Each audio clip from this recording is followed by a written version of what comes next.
What's going on, everybody? Welcome to the Daily AI Show. Happy Friday. Today is November 7th, 2025, and I'm joined by Andy and Beth, and I'm Brian. Yeah, I see it on there, Beth.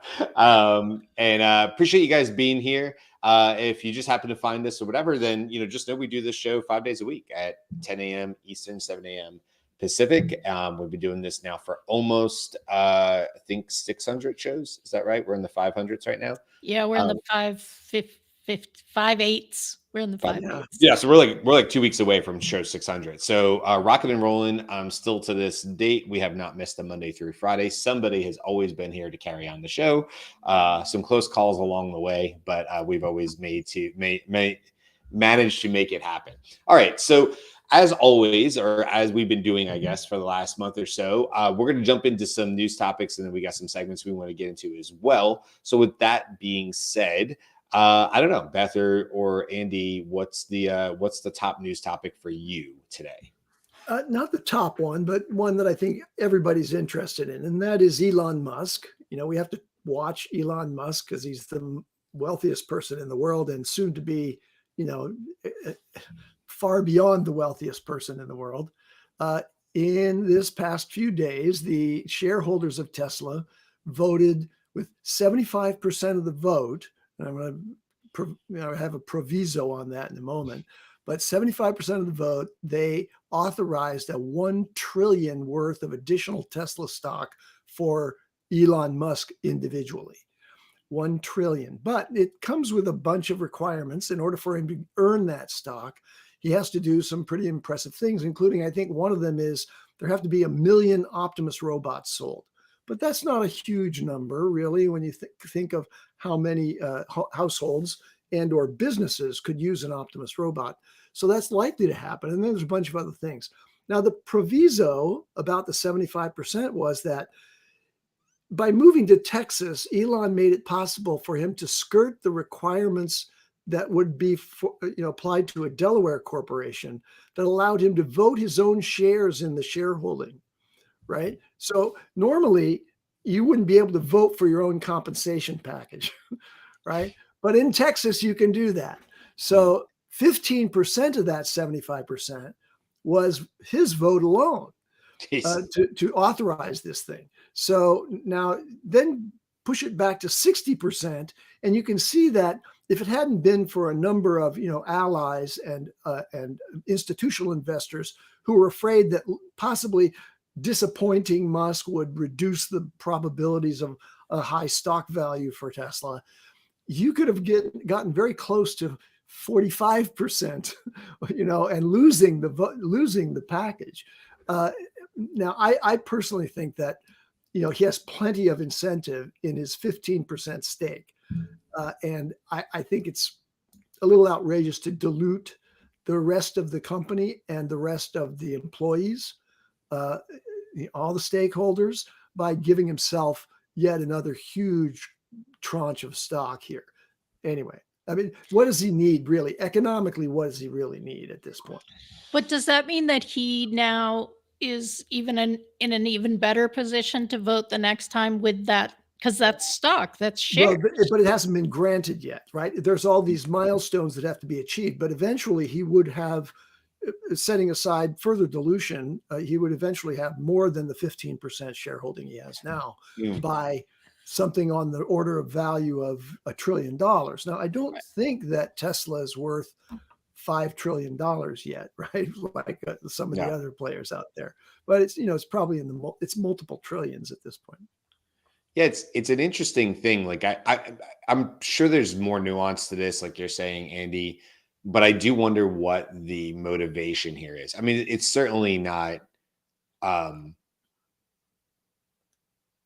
Well, I honestly, I'm at a loss. I'm not sure. Like, obviously, you only have to really be. It's something probably like a $2 million valuation range of a person to live comfortably, right? And then there's levels and levels and levels that go above that, or whatever the case may be. When you get to the amount of money he has now, there's no more friction in front of you, and he certainly has big aspirations towards Mars and stuff. So maybe this is his way of clearing what maybe he sees as future bottlenecks or hurdles where he would have to raise money. I mean, if it's his, then I don't have to ask a whole lot of questions about building my next rocket ship or putting 1 million Tesla robots on Mars, which may also be the way things start. It may, we've always talked about putting people on Mars and all that. Well, it may start with 1 million robots, that are doing all sorts of things. So there's a companion news piece that's related to Elon Musk here, which is that the fellow who is his I forget his name now, the fellow who went up on the SpaceX space vehicles and is a colleague of Elon Musk's, was just approved as the head of NASA. So now you have basically given Elon Musk's team and SpaceX effective control and directive management of our entire space program. And data. He's not, so that's the US taxpayers' money that's going to pay for the Mars mission, not Elon Musk. Well, yeah. It's interesting. I'm not sure. I mean, I think there's got to be a motivation. There's going to be something. I guess I don't know the guy at all, only what we see in the news and stuff, but man, it'd be a huge disappointment if it's just, I need more. Yeah, no, I think it's an ego thing. I don't know. They're playing in a big game, but you would hope that there was a noble purpose to the big game, right? And that's my thought. I don't see a lot of philanthropy coming out of Elon Musk at this point. Yeah. So I have a weave off that. It's recently come out that XAI required their employees to offer biometric data and sign unlimited release. And it was involved in training Ani, the persona that is the anime sex bot, basically adult conversations.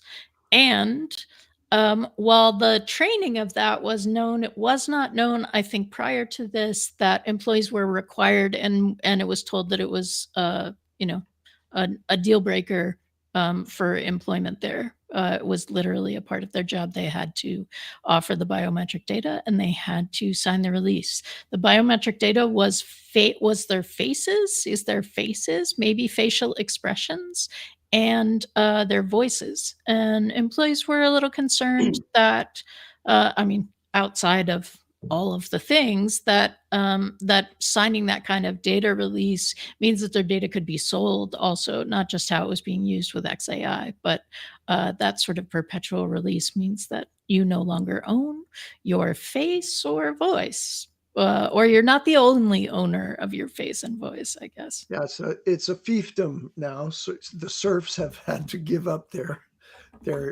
grain to the master. Well, and I asked, because we've been watching the Denmark legislation, right? And so I had a conversation with Perplexity about whether the Denmark legislation would protect you from that. And to a certain extent, yes, the Denmark legislation is likely to pass in 2026 or be implemented in 2026, where people in Denmark are just assumed to have a copyright ownership, doing nothing, just you inherently have the copyright ownership of your likeness and voice, right? But if it was a part of the employment that you were going to sign that over, then that would be perhaps something that you could do, right? Like a company could require you to give your copyright of yourself. I don't know. It's untested waters, but also XAI. I have some cool stuff from Google that I wanted to share. This one is from a couple days ago that I just didn't get around to sharing. I showed through AI Studio maybe I don't know, a week or two ago. I was showing how there had been all this new stuff with Google Maps. And then this article came out on Wednesday, say Google Maps navigation gets a powerful boost with Gemini. And if you look at some of the demos, there's several different demos on here. Some of it is like obvious. Like what it'll say now is you're going to be making a right in 0.4 miles just past the Chick-fil-A, right? Like, okay, just past the Chick-fil-A is like new, more or less AI data that's being pulled in. That wouldn't have normally been there. It would have been like in 0.4 miles, make a right. That's pretty much the end of it. But you wouldn't have gotten some descriptive words to it. That's one part of it. You can ask questions against it, like find me places that have good reviews in Chinese food or something, right? So there's that side of it. Then there's like hold up my camera and be like, what is this place? Why is it so busy? Like literally outside of a restaurant, like if you're on a city street or something, there's that part of it.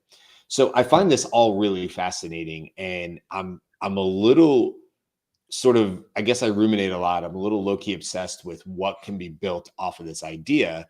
And as have been thinking about this over the last couple of days about this Google Maps, as well as what you can build and do inside of Google Maps, inside of AI Studio, then I just saw this come out to yesterday.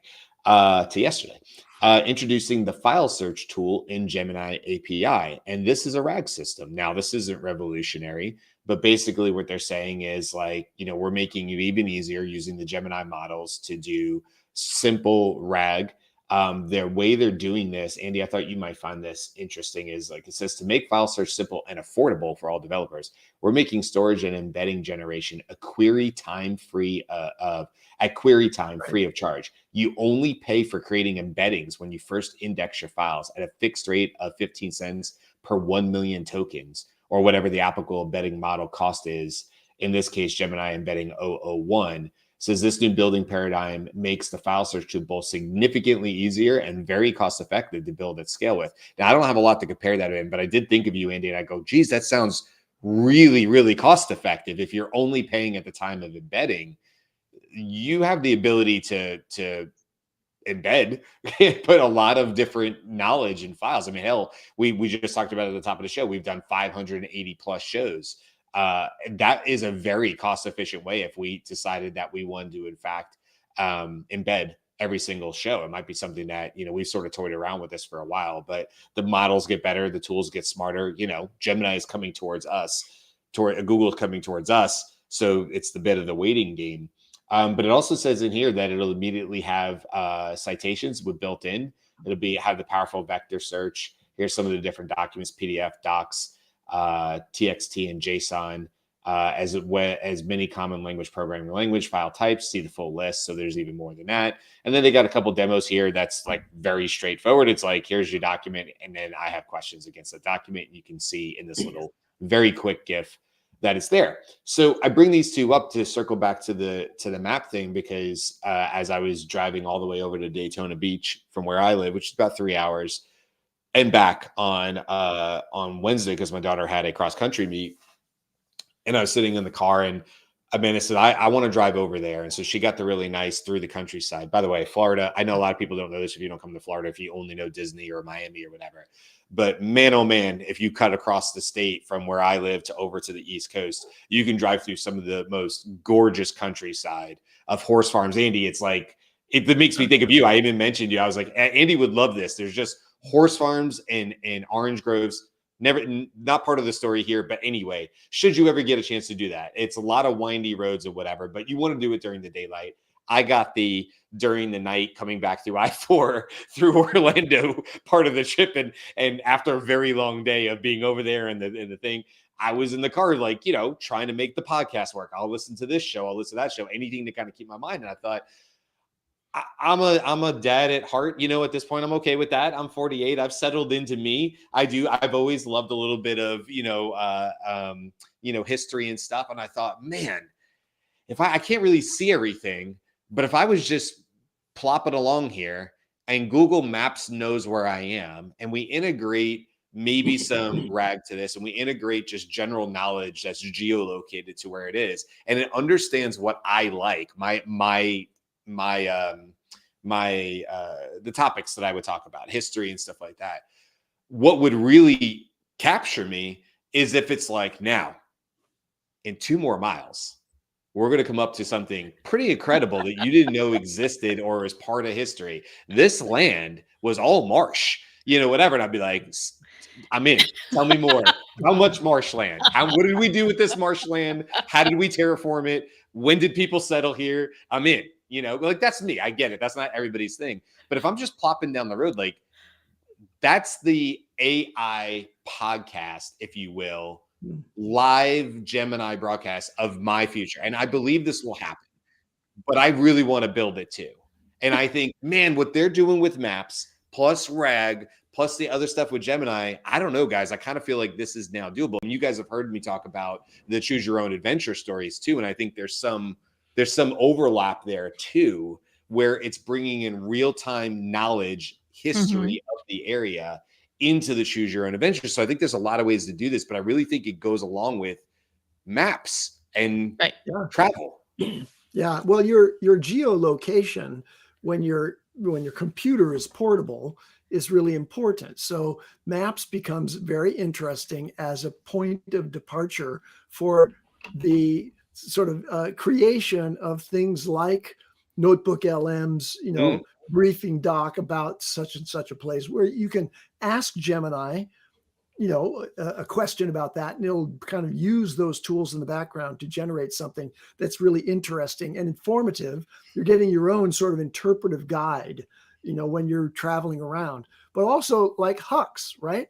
Hux is a notebook LM kind of variant that gives you a voice tour guide about your own inbox and your day. Now imagine it being integrated with maps so that you can do that. I wanted to just point out something about file search, though, that you were talking about just a moment ago. It's for the Gemini API. So it's not something that you can use through AI Studio or anything like that at this point. It's just an API. And it's important for someone who's going to be building an application that could use vector search and in a RAG system. And you can just upload any kind of file pretty much. And the important point there is, you have to pay for the embedding if you're going to use vector search, but it's free storage. Now, the question is, how much free storage do they give you? Because they're not going to give you a terabyte of storage, right? I mean, well, how much free storage do you get for just our Google Drive? Beth, you probably know this because it's like 15 gigabytes or something. It's nothing. It's not nothing for free. Right. So we already know Google does this. This company, by the way, was saying CTO of Phaser Studio. They said at Beam, which I guess is the company, we're using file search to supercharge game generation. Our system draws on a library of over 3,000 files across 6 active Corpora spanning templates. I'm not sure what that means. Components, design, documentation, and Phaser.js knowledge. File search allows us to instantly surface the right material, whether that's a code snippet for bullet patterns, genre templates, or architectural guidance from our Phaser brain corpus. The result is ideas that once took days to prototype now become playable in minutes. Together with Gemini and powerful tools like these, we're building a future where every player can be a creator.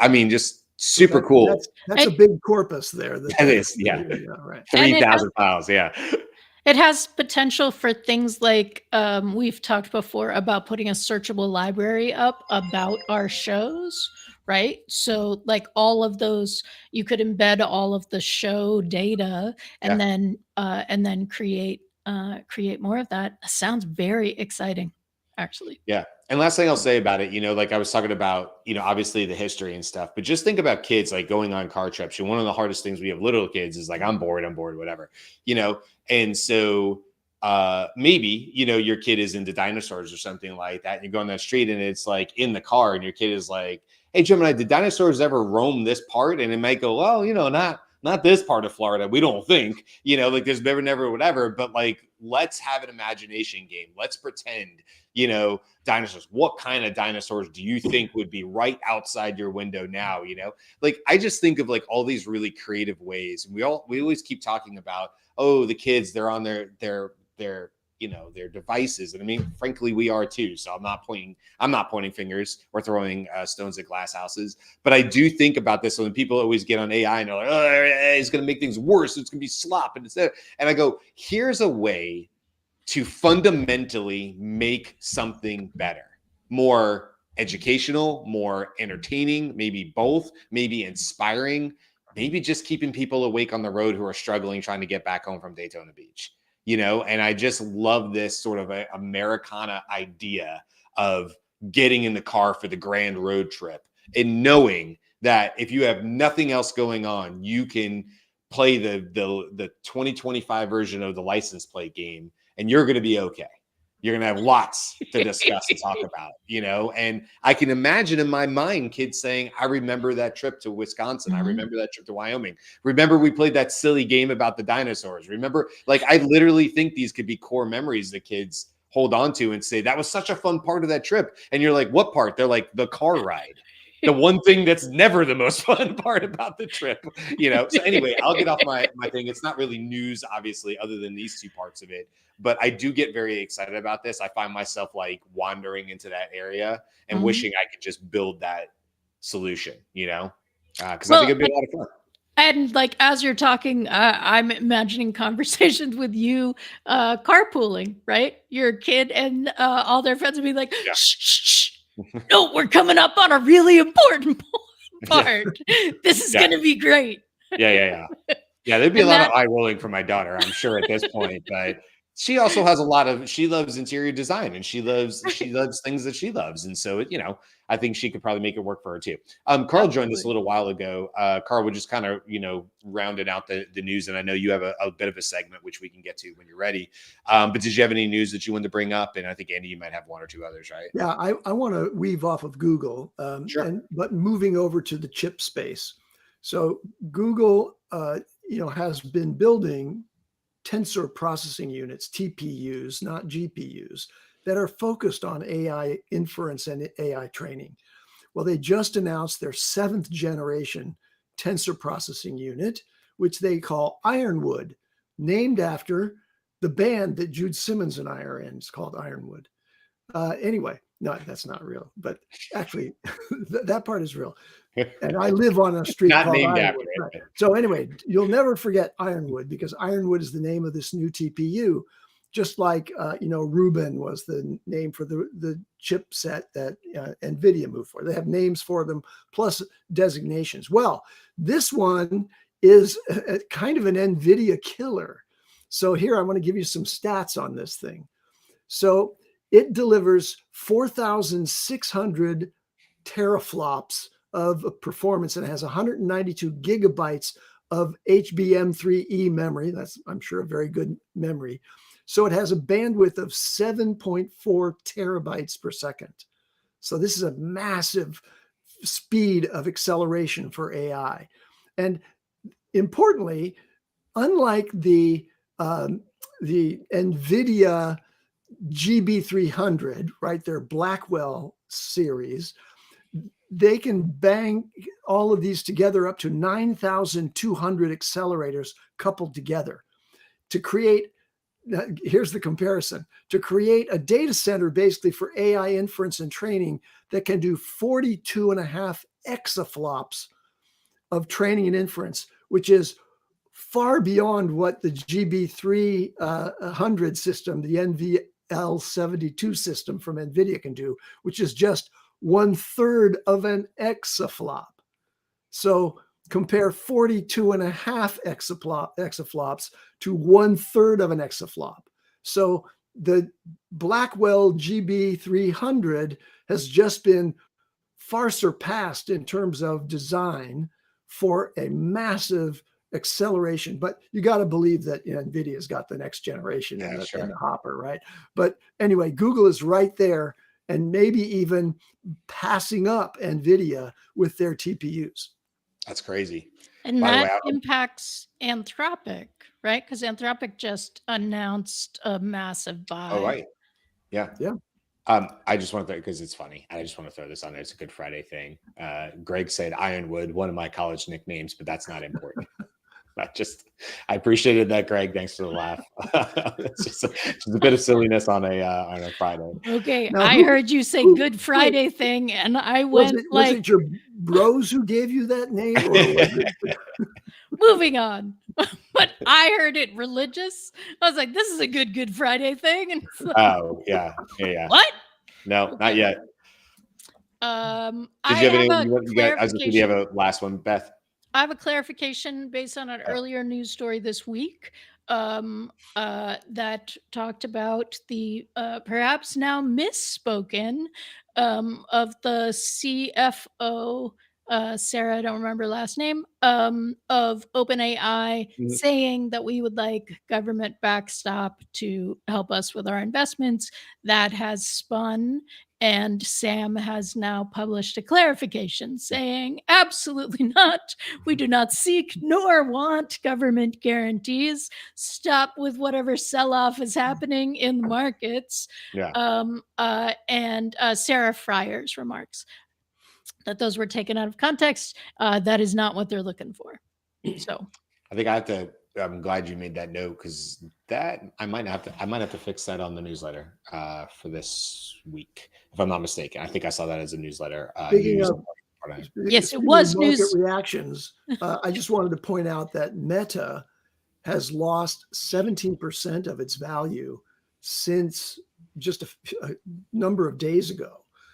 And that because the investor community is very nervous about the mismatch between what Zuckerberg is spending in order to try to catch up in the world of AI and what the probabilities are of his actually matching or exceeding something in a way that would actually generate enough revenue to offset that enormous investment. Which is interesting, because Kimi 2 thinking is the new model that just came out, that is basically matching, almost matching in some ways, exceeding in other ways, the GPT-5, right? And done for 5 million, and so with way less than what Zuckerberg is spending, right? Right. Yeah. And here's my take on it. The idiot's guide here, but I think Zuckerberg is going to be proven right on this. I think he has pointed out, yep, I'm willing to take short-term gain or losses because we're setting up something that's critical for the future of the company, everything you do. And it's going to take some time for us to get all the super intelligence and the people in the right places, whatever. Maybe not. I just looked at the stock though. But if you had invested in Meta 5 years ago, you'd be up 107%. So, and they're even still up over for the year, but yes, they have had a dip in the last one, but that dip that we just saw is still not as low as it was back in April. I have to look back in April. What happened in April? Because we saw this the other day with the other stock. What was it? The NVIDIA? We just saw it with the other stock, and they're like, there was a massive dip on like April 7th and 8th. And for the life of me, I cannot remember what happened. I believe it was surrounding the whole idea of AI being not that effective and not generating back then. Yeah, even back in April, that was the first sort of bubble pop, if you will. It must have been. But then things roared back. Why? Because companies are investing heavily in AI. Right. But then OpenAI said, you thought that was a bubble. Wait, we have some things for you. We're just going to do several more bubbly layers and see what you think. Yeah, I'm looking to see if anything pops up more than what you just said, Andy, because I'm just curious. It's the second time this week we've seen that. Oh, you're right. You nailed it. Concerns over the AI bubble. So look at that. We think we're talking about it all this part of the year. And April, there was a massive adjustment. Now it adjusted back. I'd expect the same thing to happen for this. And again, I mean, love him, hate him. Otherwise, Zuckerberg's been in his role for a long time. Pretty smart dude. We know that. And although they always make the news and stuff like that, I think he knows what he's doing when he's repositioning and reorganizing, and it's kind of a rebuild year, as if you were going to say for like a college team or something. Like, yep, you may not see 10 net new products come out, but we're setting up for the future here.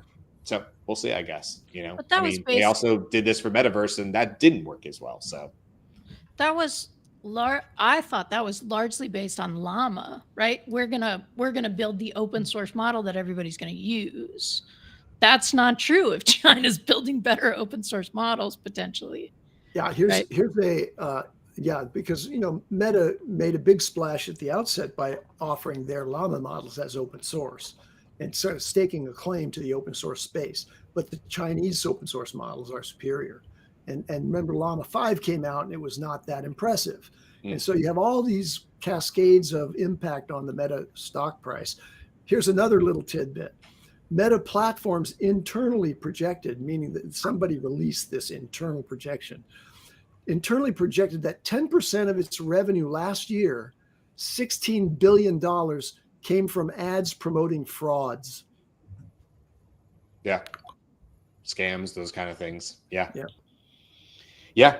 I don't imagine they're the only ones that, I don't know if it's that big, but 10% is a lot. But yeah, I don't imagine they're the only ones. It gives you the impression like, what is their real incentive to eliminate it if it's bringing in billions of dollars? Well, you know? if the fine is a cost of doing business, and the Right. business is more profitable, you need a Uh, different.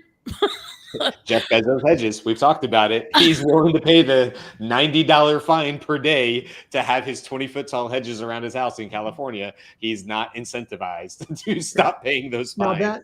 Now that little snippet is not necessarily related to AI, right? It's just that there ought to be in the AI, laboratories at Meta, there ought to be a way to detect whether something is legit or fraudulent and to suppress those ads. But again, your point, Brian, did they really have an incentive to do that? Yeah, publicly, yeah, but privately, do they? All right, let's pivot here.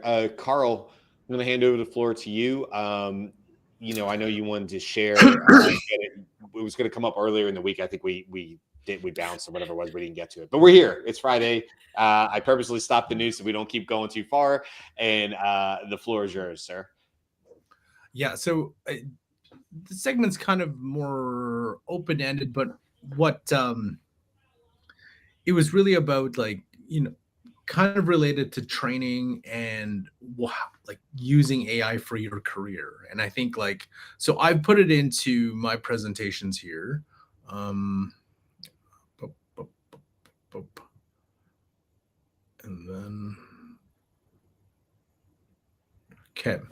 So this is part of the training that I do to companies, and in this case, this is, I think, a day 2 module. But I think, like, when we train, and the training that I've seen, a lot of the focus, and we're guilty of this too, is focusing on training for a specific tool, training for and it's more, I think, like, and I can't remember if I did this session with you already or if it's the other session. I can't remember anymore because I think I pushed this to one or the other, but I guess I'll go with it. I'll combine it with a couple things. And one thing I thought was, like, we aren't training people to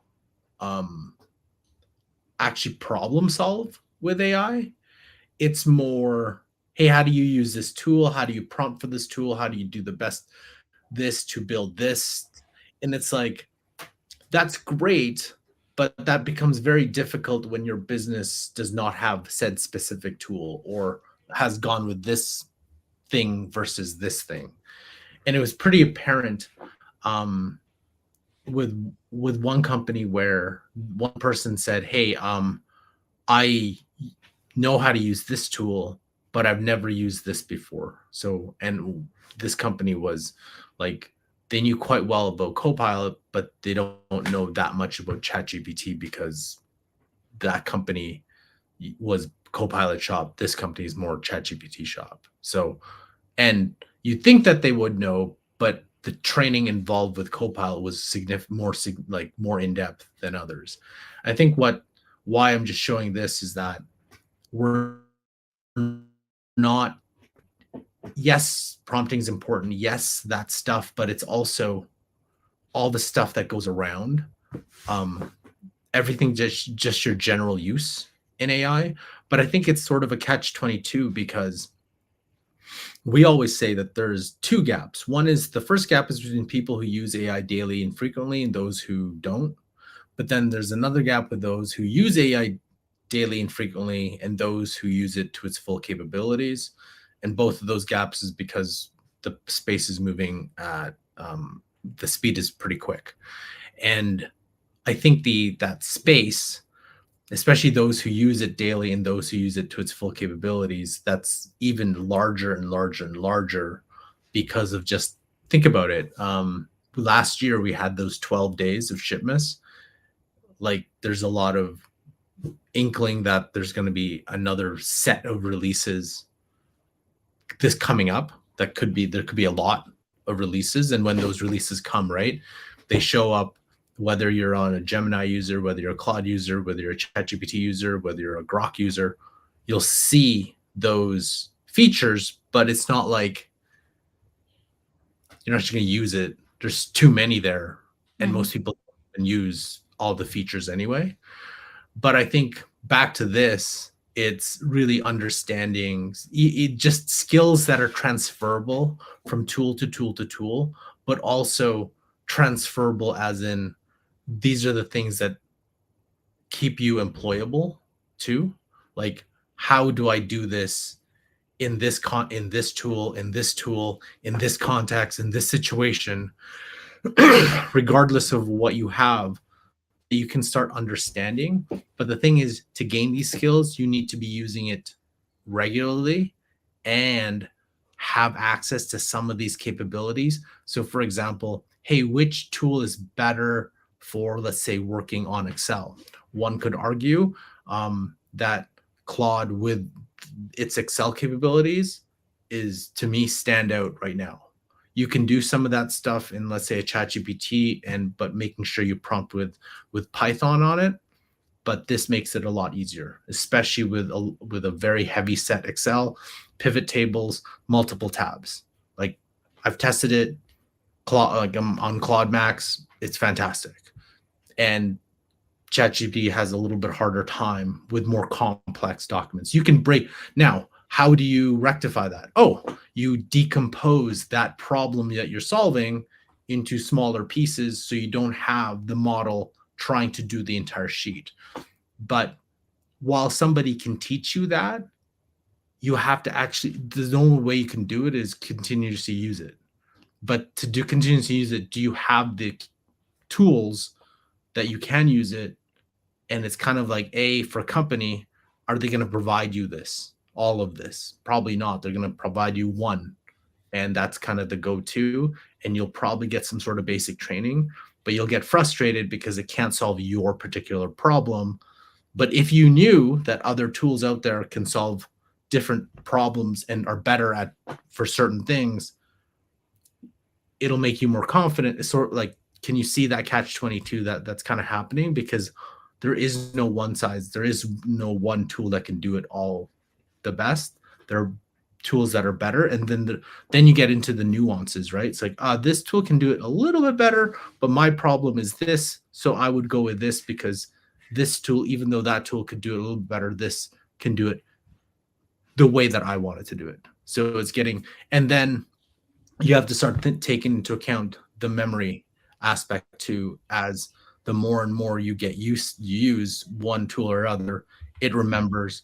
And for example, like, it's very hard for me to leave ChatGPT because one, with Pulse, it's ridiculous. I had like several issues that I was dealing with yesterday, and today I got potential solutions to them.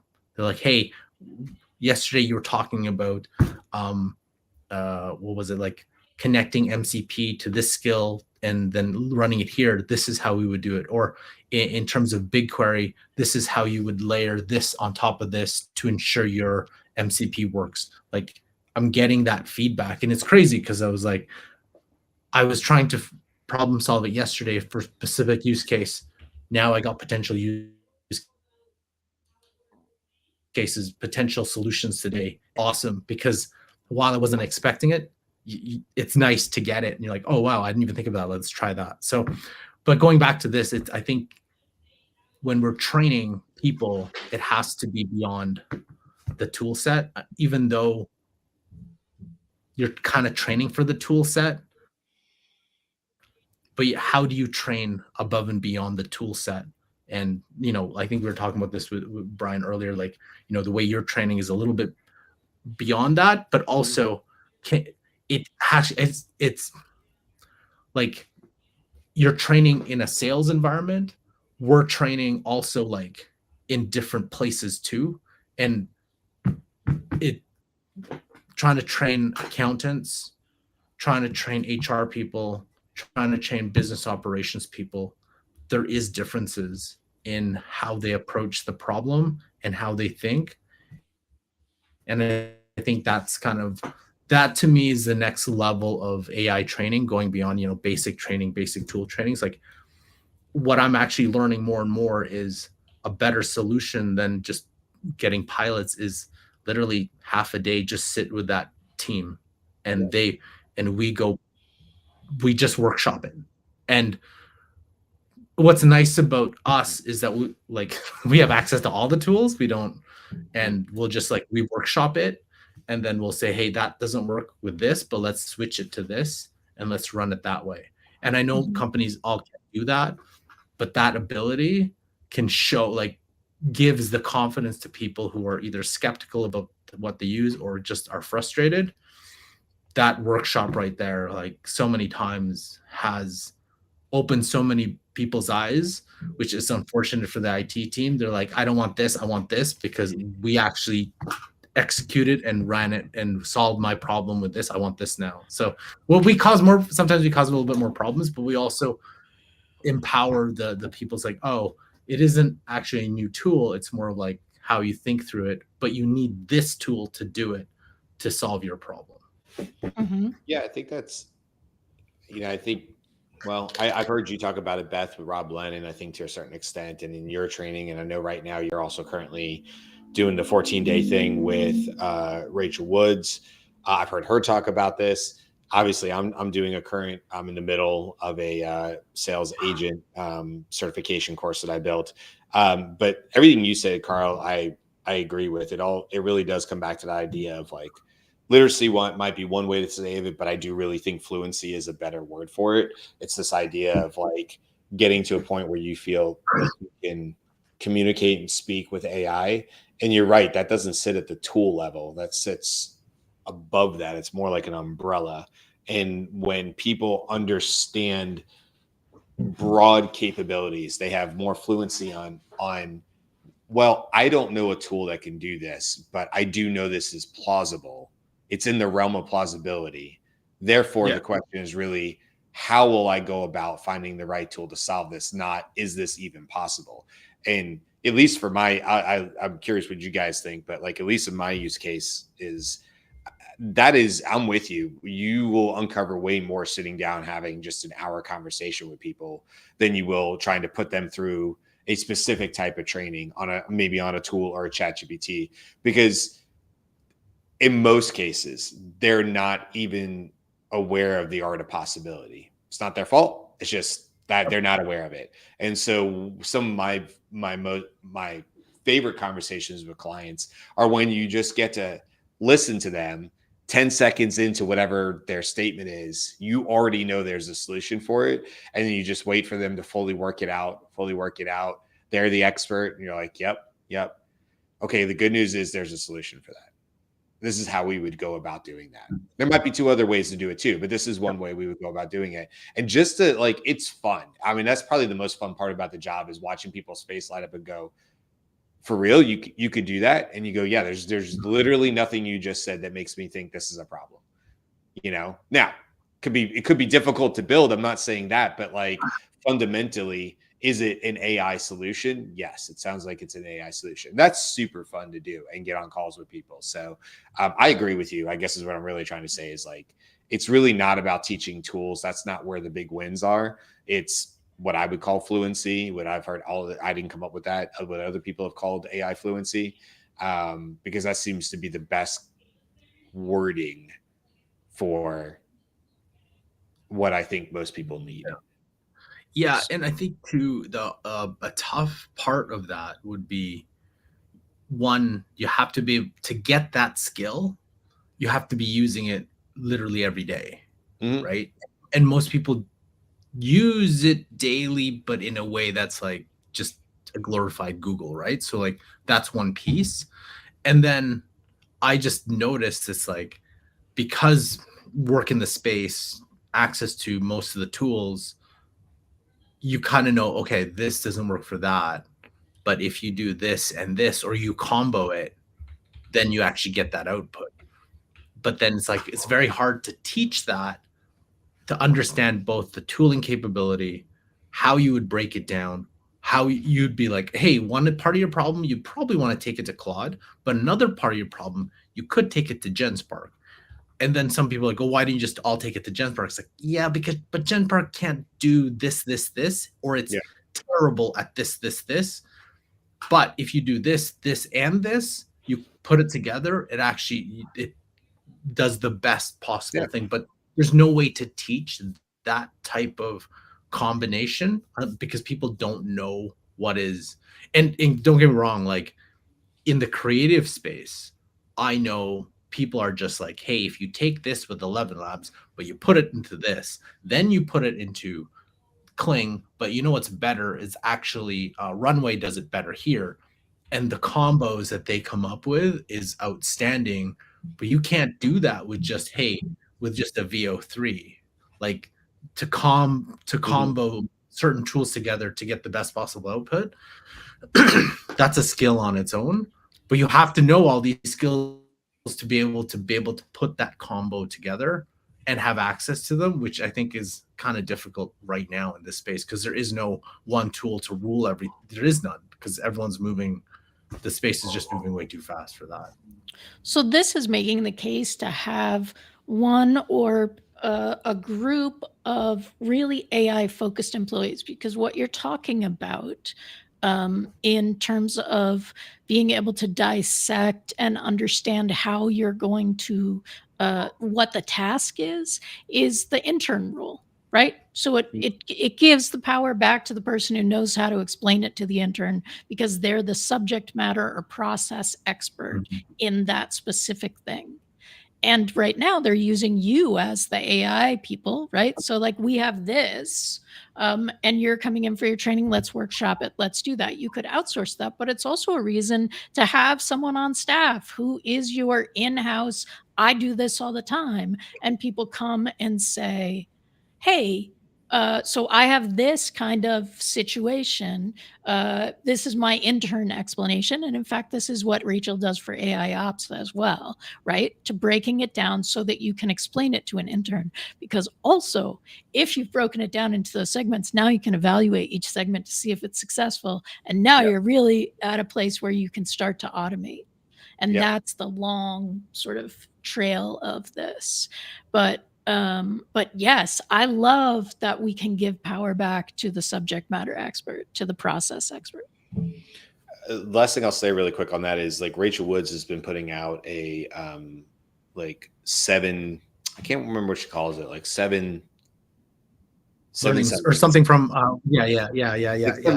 forgot what it's pretty good. It's pretty good. Yeah, it is. Well, I'm thrilled to see her back on TikTok. But go follow Rachel Woods on TikTok. But the last one, I think, the 7th one of that series, she was sort of saying that, she's like, everybody doesn't need to be everything when it comes to AI. There's people, I would put myself in this category. I think she's right because it's like, oh, that sounds like me, who like to break things down, like to find the smallest chewable pieces. I think that's, like maybe some of us, that's what drew me into AI is it wasn't like when people ask me like, well, how did you create your own position and then build a thing and do the thing at scale or whatever? And I was like, I don't know. Cause it kind of just fit. It felt like a key, and it just was it just met me at my personality. And I think I haven't really thought much about that. But when I saw Rachel Woods post saying like, AI ops, as she's defined it, she's sort of like championed that phrase, AI operations. She's like, there's people who like to do that. And so, keep being the expert was her point, and you guys are saying that too, like keep being the expert because the AI ops person cannot do what they need to do without the expert. And nor should the expert be expected to want to get into the minutia and breaking down and stuff. I like the challenge. I think, Beth, I would put you in that category too. Like, I like to see how detailed and broken out something we can get and how we can build that back up. And I like the challenge of saying, is it possible to get the same quality answer at a cheaper price? And knowing what it takes to get there. Like, it's just not easy, right? Like, that is a thing. That's a process. I get paid nicely for that, to do that for other people, and I like it. But that's like, to your point, like, does everybody need to know that? No, I think that's why you have AI, and you're going to have more AI ops people, and you're going to have people who do this, just like you do with RevOps. There's people who do that job. And whether they're internal in your company or they're a consultancy, you will probably work, if Rachel is right in this term sticks of AI ops, which, like a RevOps, I think there's a possibility for that. DevOps, right? You have other iterations of this. Then I think you will have, I don't know where it'll land, IT. I'm not sure where it'll sit in the structure for a regular company, but you will have like, oh yeah, no, Brian is our head of AI ops. Like, well, what does that mean? It means he either does it for us internally or externally. He breaks down complex problems. He talks and translates what the experts are doing and figures out ways to make AI be part of that for efficiency's sake and stuff like that. Like, oh, okay, cool. That's what an AI ops person does, So whether we're seeing that a lot right now, I mean, I definitely feel like that's probably the future here. Well, and it may be that is like the epitome of a fractional position, that most organizations wouldn't necessarily need someone who is devoted the entire time to their organization, but to tap into something that like what 0 to 60 could provide, or other organizations. Yeah. There's pros and cons to it for sure. Yeah, there's different. I think like this is part of the reason why this is where I think your AI champions or AI committee needs to be really involved, because for them, what we're seeing is like there's a bunch of champions and they kind of meet and they discuss some tools, discuss some policies. But I'm like, well, your job isn't necessarily to like just do AI and get projects done. I'm like, how are you able to get these transferable skills and delineate down to your employees? How do you get them to, how are you getting to use it daily? And then on top of that, how do you ensure that like they're doing it, like they problem solve with it, not just copy paste this prompt from the library to do my job. It works. Everything's great. I saved my 20 hours. Fantastic. Right? Like every month. It's like, yes, but have we actually done a disservice, because all they're now doing is just copying, pasting. And when a problem arises, they're not problem solving to it. They're literally just calling you. Like the example was, we have one client, we did this, everything's working, everyone's happy with it. But it's like, you get an email, hey, this isn't working. What do you mean? It's like, it just came back with a bunch of Chinese characters. I was like, okay, regenerate it. Oh, it works now. It's like, that's what it means. Like, how do you teach the problem solving through it? And this is why when you start using things like Claude Code for non-coding tasks or even coding tasks, the thinking has to be, oh, you can leverage the tool to help you solve that problem, but you kind of have to understand how you're going to solve it. Like, how do you break down this problem into those pieces and then dive into them one at a time, or do a retroactive where you're like, hey, this is the result I want. Can you tell me why this is the result I got, and how can we get to the result I want? And how do you do that steps? Like that kind of process thinking is a little different than someone just saying, why are you not solving my problem?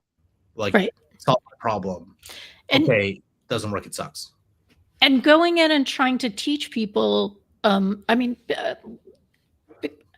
engineering is important and it is a thing, but I think it got it became the skill that everyone was supposed to learn.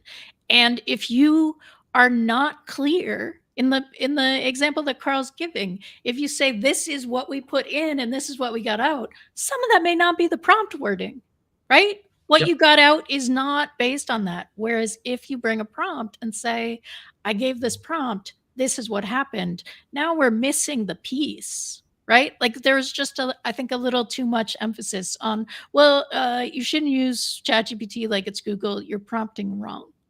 And it's a bigger conversation. What does that mean? Right? It's like, and what's nice is like, so there was a Nate Jones episode a couple of days ago. He's talking about the advanced prompt techniques, right? You got like chain of verification. He has it, adversarial prompting, straight edge use case learning, like some, like even like, you know, I think some of us have done the meta prompting where you're asking it to prompt, but there's a lot of ways that you can solve a problem. But I think what Rachel instilled in all of us, because we're all in the same community way back when, is really the systems thinking part of it. Like, how do you break this down? And then how do you apply some of these models that isn't a straightforward. Now, ideally, the tool will get better to breaking it down for you. And because of memory, I think it'll, you know, understand the context a little bit better instead of starting from scratch every time.